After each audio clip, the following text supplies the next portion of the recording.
করতেই হবে। পর্দার বিধানে কোনো শিথিলতা আছে? এটা নিয়ে আমরা আলোচনা করেছি আজকে আলহামদুলিল্লাহ। হজের সময় পর্দার বিধানে কোনো শিথিলতা নাই।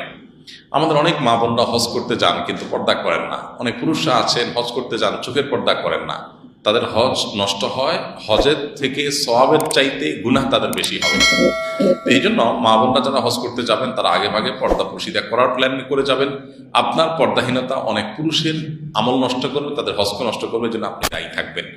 এই জন্য আল্লাহর ওয়াস্তে হজ করতে যাওয়ার আগে পর্দার বিধান গুরুত্বটা বুঝে যাবেন। আপনি সেখানে গেলে বিভিন্ন দেশে মেয়েদেরকে দেখবেন তারা পর্দা করছে না সঠিকভাবে। এটা দেখে আপনি প্রতারিত হওয়ার কোনো কারণ নেই, বা এটা বিভ্রান্তিতে পড়ার কোনো কারণ নেই, কারণ তারা ভুল করছে। কারোর ভুলটা আপনার জন্য রেফারেন্স হতে পারে না, আপনি কারোর ভুলকে অনুসরণ করতে পারেন না। যদি মেজরিটি মানুষ ভুল করে তারপরও আপনি সেটা অনুসরণ করতে পারেন না। আল্লাহ বলেছেন ওয়ালা তুতি আকসার মান ফিল আরদি ইউদিল্লুকা আন সাবিলিল্লাহ।